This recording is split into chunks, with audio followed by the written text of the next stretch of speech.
So we have milling after run-of-mine ore, and then you have to separate, that's after liberation, and then concentration to get a concentrate, which is a enriched portion.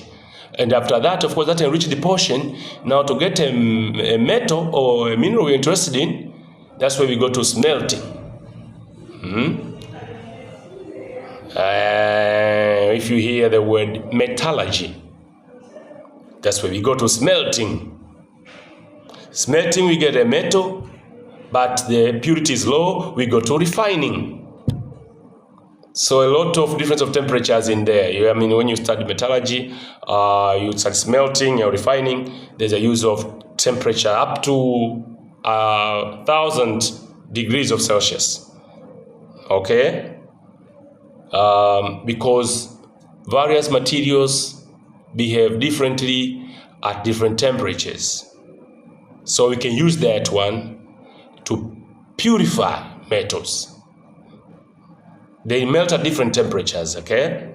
That's the advantage we use, okay? You can see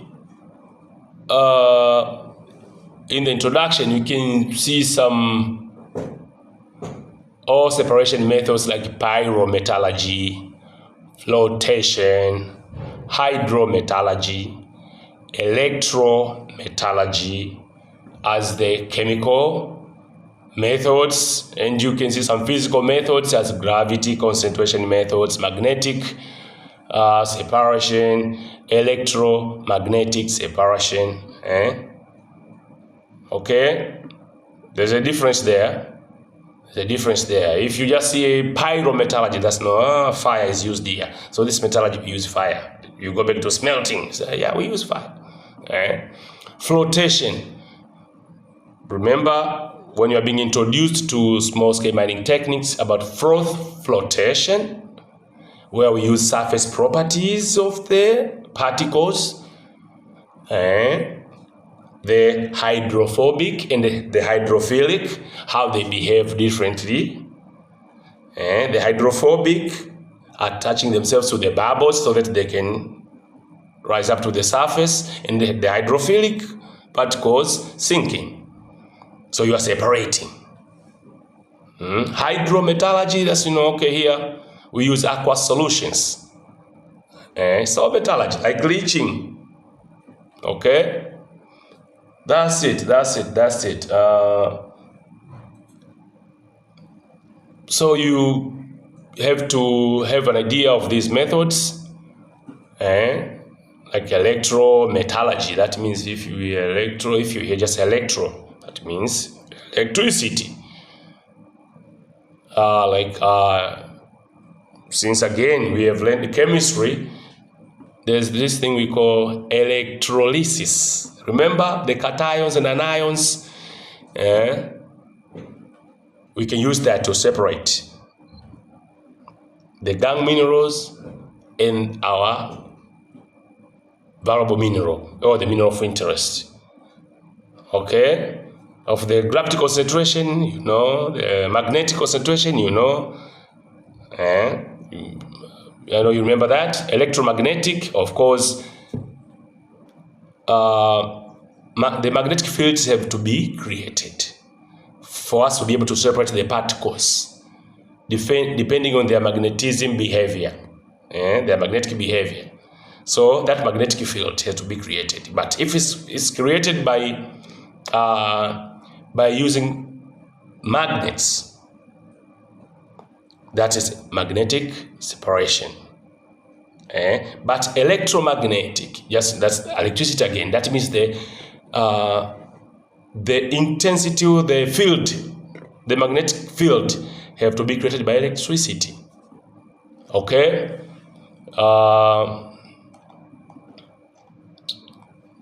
Mineral beneficiation, I would like to introduce to you like that. And you have, of course, to go on studying. But at least you should know this flow. It's very important. I know some other topics like of crushers, and I've given you 2 assignments so far.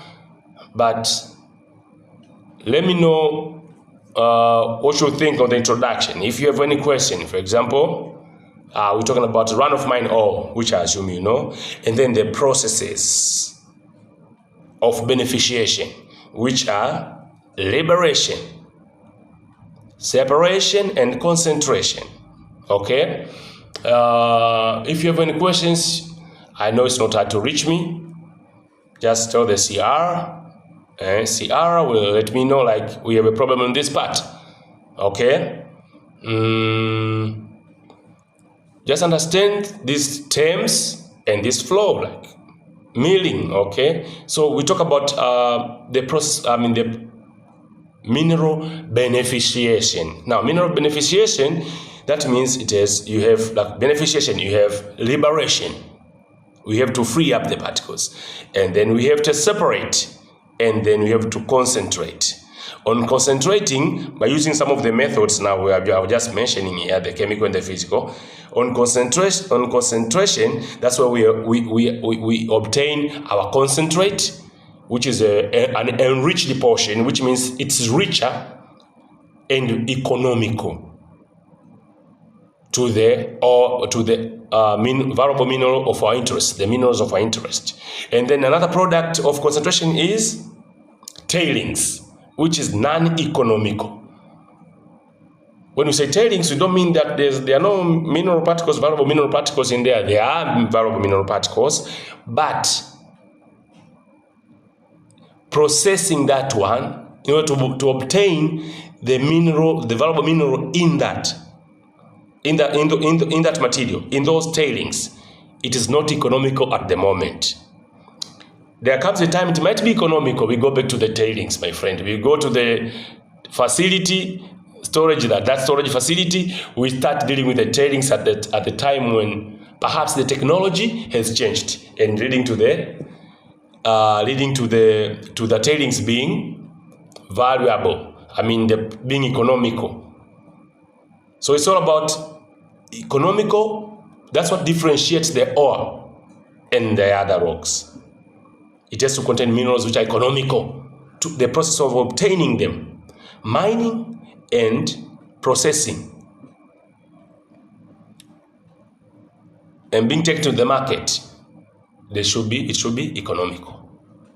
So you could have minerals there and they're not economical. Okay, but when the technology changes, the price changes. Whatever was not economical might be economical. So just get this mineral beneficiation, liberation, separation, concentration, and their methods. But what are the processes for liberation? What is done to liberate? It's comminution. It's comminution. And how is that done? We use crushers, we use mills. Right?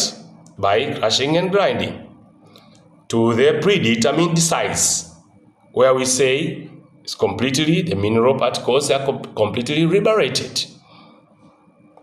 And then from there, separation. How do we achieve that? By the mentioned methods. How do we concentrate? Similarly, by some separation methods and some other concentration methods. And after that, we have a concentrate. How do we get a metal? Because a concentrate is enriched portion. High grade. A grade. But we want to get our metal now from that concentrate. Through some mineral beneficiation, now we have a concentrate. We want to get the metal. We go to metallurgy. We just smelting, we get a metal. But the purity. Now you go and learn more about metallurgy. Because I know you are there to read, so read. Okay, read, for example, you might just choose iron, go and read about it. Okay, metallurgy, maybe let's say smelting of iron. I want you to do that because you understand, you take yourself back to chemistry and see how we obtain iron. Okay, what the reaction? At least you have to remember the reaction. Carbon as a reducing agent, and then there you have hematite or magnetite, and then it is reduced because carbon acts. We produce, in that equation, we produce carbon monoxide and carbon dioxide, and then iron is left, but with some impurities. Okay, at very high temperatures. And then you get that iron. Of course, you're going to remind yourself, you're not reminding yourself, you're going to read and recall that, okay, we get a metal and a slag. Whatever is denser goes at the bottom. So what do we get at the bottom, or what do we get at the top when smelting? And then, after getting that iron, for example, copper concentrate, after smelting, we go to refining so that the purity can be higher. Okay? So that's introduction for this module of ours, mineral processing techniques. See you again next time.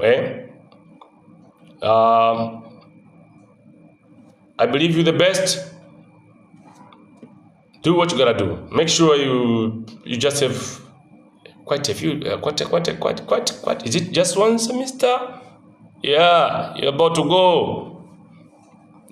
So tukaze, au sio? Tukaze, tumalize sap sio mchongo. All right? Blessings.